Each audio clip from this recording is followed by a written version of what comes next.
লন্ডনের Kingston university থেকে bachelor of law LLB degree অর্জন করেন। যুক্তরাজ্যের বিখ্যাত লিঙ্কনস ইন থেকে ব্যারিস্টারি ডিগ্রি অর্জন করেন। ব্যারিস্টারি ডিগ্রি লাভের পর তিনি দেশে ফিরে ঢাকা 2 আসনের জনগণের সেবায় নিজেকে নিয়োজিত করেন ও ঢাকা জেলা বিএনপির রাজনীতিতে সক্রিয় হয়ে ওঠেন। ঢাকা জেলা বিএনপির সহসভাপতি নির্বাচিত হন। ব্যারিস্টার ইরফান ইবনে আমান অমি 2018 সালে বিএনপির ক্রান্তি লগ্নে গণমানুষের ভোটাধিকার ফিরিয়ে দিতে এবং গণমানুষের অধিকার প্রতিষ্ঠার লক্ষ্যে মুক্তির দূত হিসেবে ঢাকা 2 আসনের হাল ধরেন। দেশনেত্রী বেগম খালেদা জিয়া এবং দেশনায়ক বিএনপির ভারপ্রাপ্ত চেয়ারম্যান জনাব তারেক রহমান 10ম জাতীয় সংসদ নির্বাচনে ব্যারিস্টার ইরফান ইবনে আমান অমিকে ধানের শীষের প্রার্থী হিসেবে মনোনয়ন দেন। তারপর থেকে শুরু হয় ঢাকা 2 আসনের প্রচারণা। হ্যামিলিয়নের বাসিয়ালার মতো তার প্রচারণা। বসিলা ব্রিজ থেকে লক্ষ লক্ষ মানুষের সমাগম ঘটে ও আলোড়ন ছড়িয়ে পড়ে ঢাকা 2 আসনে। এই মিছিলে ছুটে এসেছিল কারখানা থেকে লোহার শ্রমিক, লাঙল জোয়াল ফেলে ছাপ বেঁধে কৃষকের দল। হাজারো স্বপ্ন বুকে নিয়ে এসেছিল প্রদীপ্ত যুবকের দল। হাতের মুঠোয় মৃত্যু, চোখের স্বপ্ন নিয়ে এসেছিল মধ্যবিত্ত, নিম্ন মধ্যবিত্ত, তরুণ কেরানি নারী বৃদ্ধের দল। আন্দোলন ছড়িয়ে পড়ে ঢাকা 2 আসন তথা বাংলাদেশের প্রতিটি অঞ্চলে এবং ঢাকা 2 আসনের সকল শ্রেণী পেশার মানুষ তাদের নেতা হিসেবে তাকে সাদরে গ্রহণ করেন। মানুষ যদি 2018 নির্বাচনে তাদের ভোটাধিকার প্রয়োগ করতে পারত তাহলে অবশ্যই তিনি বিপুল ভোটে জয়লাভ করতেন। যেহেতু মানুষ তাদের ভোটাধিকার প্রয়োগ করতে পারেনি, কিন্তু মানুষের হৃদয়ে তার স্থান রয়েছে এবং মানুষের মুখে মুখে জনতার এমপি হিসেবে স্থান করে নিয়েছেন ব্যারিস্টার ইরফান ইবনে আমান অমি। তার পরবর্তী সময় বিএনপির ভারপ্রাপ্ত চেয়ারম্যান দেশনায়ক জনাব তারেক রহমানের নির্দেশনায় স্বৈরাচার হাসিনার জুলুম, অত্যাচার আর নির্যাতনের বিরুদ্ধে রাজপথে লড়াই সংগ্রাম শুরু করেন ব্যারিস্টার ইরফান ইবনে আমান অমি। প্রতিটি আন্দোলন সংগ্রামে জনতাকে সাথে নিয়ে স্বৈরাচার বিরোধী তুমুল প্রতিরোধ গড়ে তুলেন ঢাকার রাজপথে। নিজের জীবনকে বাজি রেখে জাতীয়তাবাদী আদর্শকে বুকে ধারণ করে আন্দোলনের নেতৃত্ব প্রদান করেন। 2018 সাল থেকে জাতীয় সকল আন্দোলনে ঢাকা 2 আসনের জনগণকে সাথে নিয়ে আন্দোলন সংগ্রাম চালিয়ে যান ঢাকার রাজপথে। বিশেষ করে 28 অক্টোবর বিএনপির শান্তিপূর্ণ মহাসমাবেশে যখন নির্বিচারে ফ্যাসিস্ট হাসিনা সরকারের পেটোয়া বাহিনী গুলিবর্ষণ করে, তখন তিনি পিছপা না হয়ে ঢাকা 2 আসনের জনগণকে সাথে নিয়ে আন্দোলন সংগ্রাম চালিয়ে যান। তিনি ঢাকা 2 আসনের মানুষের জন্য অনেক কাজ করেছেন। তিনি করোনাকালীন সময়ে মানুষের ঘরে ঘরে সহায়তা পৌঁছে দেন এবং খোঁজ খবর নিয়েছেন। জনাব তারেক রহমানের নির্দেশনায় 24 ছাত্র আন্দোলনের পর ঢাকা 2 আসনের শহীদ পরিবারের পাশে দাঁড়ান এবং আর্থিক সহায়তা প্রদান করেন, নিয়মিত খোঁজ খবর রাখছেন। ফেনী ট্র্যাজেডিতে বন্যা কবলিত প্রায় 50,000 পরিবারের মাঝে খাদ্য সামগ্রী পৌঁছে দেন। বিভিন্ন ঈদে ঢাকা 2 আসনের জনগণের মাঝে ঈদ সামগ্রী পৌঁছে দেন। শীতার্তদের মাঝে শীতবস্ত্র বিতরণ করেন। জয়নগর মাঠ বাউন্ডারি নেট স্থাপন করেন। ব্যারিস্টার ইরফান ইবনে আমান অমির একান্ত প্রচেষ্টায় রায়েরচর পঞ্চায়েত ঈদগাহ মাঠ নির্মাণ করা হয়।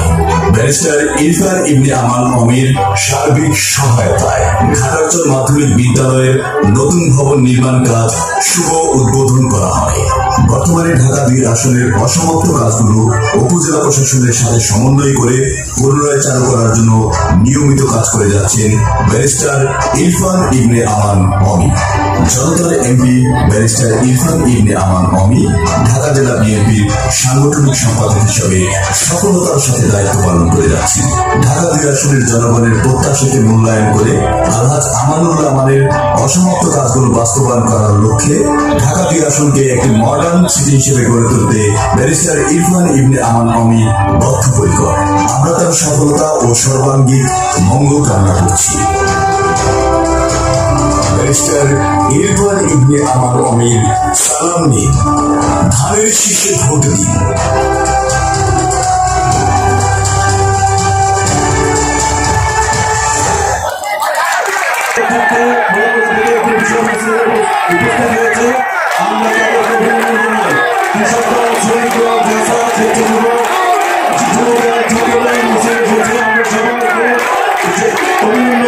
আমরা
রহিম।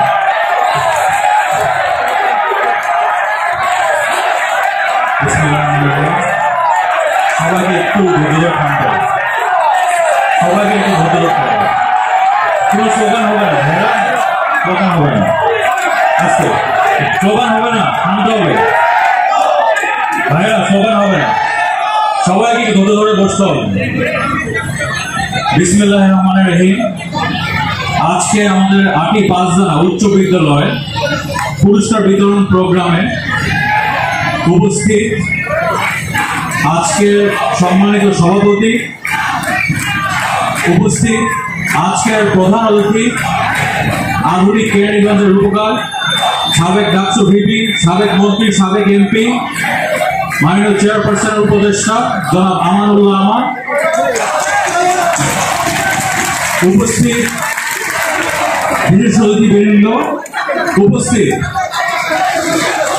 শ্রদ্ধেয় শিক্ষক শিক্ষিকা বৃন্দ, উপস্থিত বিএনপি এবং অঙ্গ সহযোগী সংগঠনের শ্রদ্ধেয় নেতৃবৃন্দ, উপস্থিত শ্রদ্ধেয় মুরব্বীগণ, শ্রদ্ধেয় মা বোনেরা এবং আমার প্রিয় ছোট ভাই বোনেরা, প্রিয় ছাত্রছাত্রীবৃন্দ, আপনাদের সবাইকে আসসালামু আলাইকুম।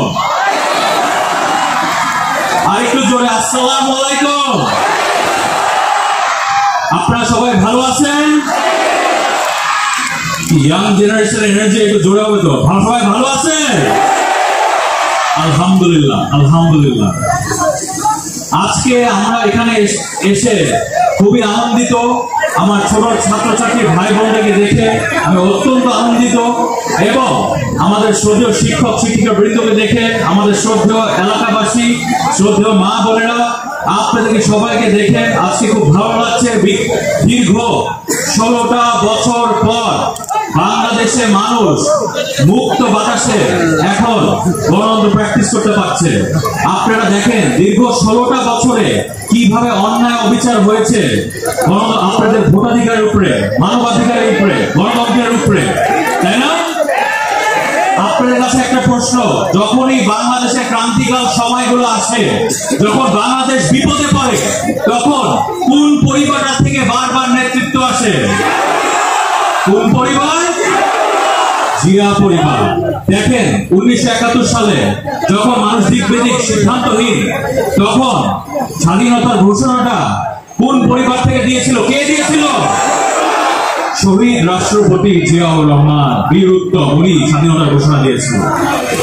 তার স্বাধীনতার ঘোষণার মধ্য দিয়ে কিন্তু বাংলাদেশ স্বাধীন হয়েছিল। তারপর দেখেন স্লোগান থামাতে হবে। তারপর দেখেন যখন এরশাদ নামের, এই যে এখানে ছোট ভাই বোনেরা, আপনারা হচ্ছে ইতিহাসে একটা কথা বলে যে হয়তো অনেকগুলো ইতিহাসটা জানেন না। এরশাদ নামে একটা স্বৈরশাসক ছিল, সে হচ্ছে গিয়ে গণতন্ত্রকে হত্যা করেছিল অস্ত্র দিয়ে।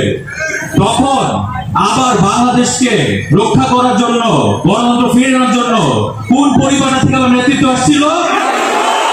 তখনও কিন্তু আবার সেই জিয়া পরিবার থেকে নেতৃত্ব আসছে। আমাদের গণতন্ত্রের মা, মাদার অফ ডেমোক্রেসি, দেশ নেত্রী, আপসীর নেত্রী, সাবেক 3 বারের প্রধানমন্ত্রী, আপনাদের নেত্রী, আমাদের নেত্রী, মা মাটি মানুষের নেত্রী, দেশ নেত্রী বেগম খালেদা জিয়ার নেতৃত্বে। তারপর এই যে দীর্ঘ 16টা বছর একটা গণহত্যাকারী খুনি ফ্যাসিস্ট সরকার আসলো, তারা এসে নিজেদের মতন সংবিধানটা বদলালো। আপনাদের ভোটাধিকারকে তোয়াক্কা করলো না, আপনাদের বাক স্বাধীনতাকে তোয়াক্কা করলো না, আপনাদের মানবাধিকার তোয়াক্কা করলো না, গণতন্ত্রকে এসে খুন করলো। এই গণহত্যাকারী খুনি ফ্যাসিস্ট সরকারের বিরুদ্ধে আবার কোন পরিবার থেকে নেতৃত্ব আসলো বাংলাদেশকে রক্ষা করার জন্য? কে নেতৃত্ব দিল? জনাব তারেক রহমান, আমাদের দলের ভারপ্রাপ্ত চেয়ারম্যান, বাংলাদেশের ইনশাআল্লাহ আগামী প্রধানমন্ত্রী, দেশনায়ক জনাব তারেক রহমানের নেতৃত্বে আমরা আন্দোলন সংগ্রাম করলাম। এই আন্দোলন সংগ্রামে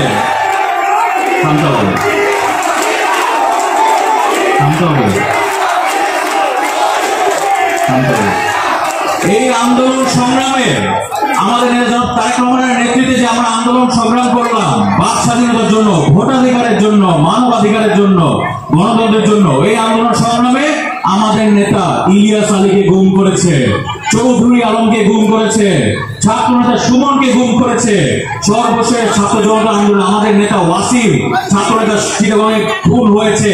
এইভাবে পুরো বাংলাদেশে অসংখ্য ছোট ছোট শিশু থেকে শুরু করে নারী পুরুষ বিভিন্ন পেশাজীবী রিক্সাওয়ালা ভাইয়েরা বিভিন্ন মানুষকে খুন করে হত্যা করেছে, তাই না? তো আপনাদের কাছে সবার কাছে আমার একটা প্রশ্ন, যেই দল মুক্তিযুদ্ধের কথা বলে মুক্তিযুদ্ধ চেতনা বলে মুখে ফেনা তুলে ফেলত, সেই দল নিজের দেশের মানুষকে কিভাবে খুন করে হত্যা করতে পারে? এটা কি পারে? অতএব এই গণহত্যাকারী খুনি ফ্যাসিস্টদের বিচারে বাংলাদেশের মাটিতে হবে ইনশাআল্লাহ। এখন দেখেন আমাদের নেতা জনাব তারেক রহমান এই যে আপনাদের সবার জন্য প্রত্যেকটি নাগরিকের অধিকার প্রতিষ্ঠা করার জন্য 31 দফা দিয়েছে। আপনারা সবাই অবগত আছেন 31 দফার ব্যাপারে? আজকে যে একটা শিক্ষা প্রতিষ্ঠানে আসলাম, এই জন্য আমি 2-3টা কথা বলে যাই শিক্ষা নিয়ে। আমার এই যে ছোট ছাত্রছাত্রী ভাই বোনেরা, তোমরা সবাই শুনতে পাচ্ছ আমাকে? তোমাদের জন্য আমাদের নেতা জনাব তারেক রহমান বাংলাদেশের আগামী প্রধানমন্ত্রী ইনশাআল্লাহ উনি কয়েকটা দফা রেখেছে। কি দফা? 31 দফার মধ্যে আছে যে প্রত্যেকটি স্টুডেন্ট যখন ইউনিভার্সিটি মানে বিশ্ববিদ্যালয় গ্রাজুয়েট করে পাস করে তারা হচ্ছে চাকরি খুঁজবে বা ব্যবসা করবে, সেই একটা বছর ইউনিভার্সিটি থেকে গ্রাজুয়েট করার পর একটা বছর বিএনপি ইনশাআল্লাহ ক্ষমতায় আসলে জনগণের সহযোগিতায় আমরা প্রত্যেকটি স্টুডেন্টকে প্রত্যেকটি শিক্ষার্থীকে যারা গ্রাজুয়েট করবে ইউনিভার্সিটি থেকে তাদেরকে 1 বছর শিক্ষিত সহায়তা বেকার ভাতা আমরা প্রদান করবো, চাকরি না পাবেন। এবং এখানে আপনাদের মাঝে অনেকজন আছেন যারা হচ্ছে বিদেশে ব্যবসা বাণিজ্য করেন বা বিদেশি ক্লায়েন্ট আসে দেশে, অন্য একটা ভাষায় কথা বলতে হয়, তাই না? চাইনিজরা আসে বা আপনারা হচ্ছে ইউরোপে যান, ফ্রেঞ্চ ইটালিয়ান ভাষায় কথা বলতে হয়, তাই না? তো এই জন্য আমাদের জনাব তারেক রহমান বলেছে যে প্রত্যেকটি স্কুলে শিক্ষা প্রতিষ্ঠানে আমরা একটা নতুন ভাষা নতুন ল্যাঙ্গুয়েজ ইন্ট্রোডিউস করব। কারণ এই যে আপনাদেরকে নতুন করে ভাষাটা শিখতে হচ্ছে না কষ্ট করে, এখন আপনাদের যদি কাজ করতে যান বিদেশে যান, এই ভাষাটা যখন আমাদের ছেলেমেয়েরা আমাদের সন্তানেরা স্কুলে ঢুকবে, ওই স্কুল থেকে নতুন ভাষাটা শিখে তারা বের হয়ে আসবে, তাদেরকে নতুন ভাষাটা শিখতে হবে না। এই জন্য আমরা যে সময়ের জন্য যুগোপযোগী সেটা হতে পারে ম্যান্ডারিন, চাইনিজ বা ফ্রেঞ্চ, ফ্রান্সে যায়, ইতালিতে যায় ইটালিয়ান ভাষা, সেই ভাষাগুলো যেটা এক্সট্রা ইংরেজি এবং বাংলা তো আছে, আরেকটি এক্সট্রা ভাষা ল্যাঙ্গুয়েজ আপনাদেরকে আমরা ইন্ট্রোডিউস করবো, ওইটা যেন স্কুলে ঢুকে আপনারা শিখে সেটা যেন জীবনে কাজে লাগাতে পারেন, এই ব্যবস্থা আমরা করবো ইনশাআল্লাহ। একই সাথে প্রত্যেকটি পরিবারের জন্য বাংলাদেশের প্রত্যেকটি পরিবার, আমাদের 7টা ইউনিয়ন, আমাদের কেরানীগঞ্জ, ঢাকা ইউনিয়ন সহ প্রত্যেকটি পরিবারের জন্য বিএনপি ক্ষমতায় আসলে জনগণের সহযোগিতায় আল্লাহর ইচ্ছায় যদি আমরা ক্ষমতায় আসি, আমরা একটা ফ্যামিলি কার্ড দিব, পরিবার কার্ড। এই পরিবার কার্ডটা কি হবে? এই পরিবার কার্ডটা কিন্তু কোনো পুরুষ ভাইয়ের নামে হবে না, প্রত্যেকটি পরিবারে এই পরিবার কার্ডটা হবে মা বোনদের নামে, সেই পরিবারের নারী নামে, সোজা কথা। সেই পরিবার কার্ডটা নিয়ে আপনারা বিনামূল্যে খাদ্য সামগ্র বা সরকার থেকে কোনো সুবিধা পাবেন, এই ব্যবস্থা আমরা ইনশাআল্লাহ করব। ঠিক আছে? এটা মা বোনদের জন্য খালি হবে। এবং একই সাথে এই আল্লাহর ইচ্ছা জনগণের সহযোগিতায় বিএনপি ক্ষমতায় আসলে আমরা প্রত্যেকটি পরিবারের জন্য বিনামূল্যে স্বাস্থ্য সেবা নিশ্চিত করবো ইনশাআল্লাহ। তো এইভাবে আমরা কিছু দফা আমরা বলে গেলাম, এগুলো আমরা ইনশাআল্লাহ বাস্তবায়ন করবো আল্লাহর ইচ্ছা বিএনপি ক্ষমতায় আসলে। একই সাথে আমার কিছু ইতিহাস বলতে হবে। এখানে অনেক ছোট ছাত্রছাত্রী ভাই বোনেরা আছে, আজকে আপনারা দেখতেছেন, তোমরা দেখতেছো যে কিভাবে এখানে হচ্ছে রাস্তাঘাট আছে, কিভাবে যে বিদ্যুৎ আছে, গ্যাস আছে কিছু কিছু জায়গায়, কিভাবে হচ্ছে এই তোমাদের বাসা বাড়িতে এই স্কুল, কলেজ, মসজিদ, মন্দির, মাদ্রাসা, টিটিসি টেকনিক্যাল ট্রেনিং সেন্টার, এগুলো কিভাবে হইলো, এগুলো কিন্তু সবসময় ছিল না। এটা তোমরা হয়তো জন্ম থেকে দেখছো, কিন্তু এটা ইতিহাসটা তোমাদের জানতে হবে। কেন বলছি?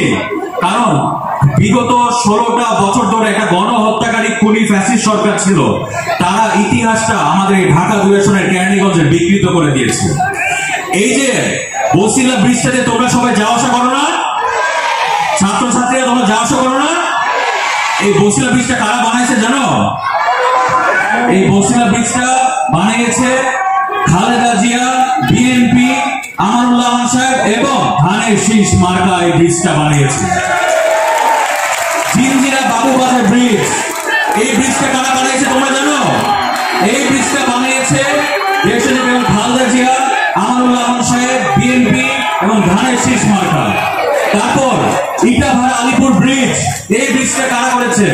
খালেদা জিয়া করেছে, বিএনপি করেছে, আমানুল্লাহ আমান সাহেব করেছে, ধানের শীষ মার্কা। এইভাবে বিভিন্ন রাস্তাঘাট, স্কুল, কলেজ, মসজিদ, মন্দির, মাদ্রাসা। তারপর আজানের জন্য আমরা বিরতি নিচ্ছি, আমরা আবার ফিরে আসছি কিছুক্ষণ পর। ধন্যবাদ।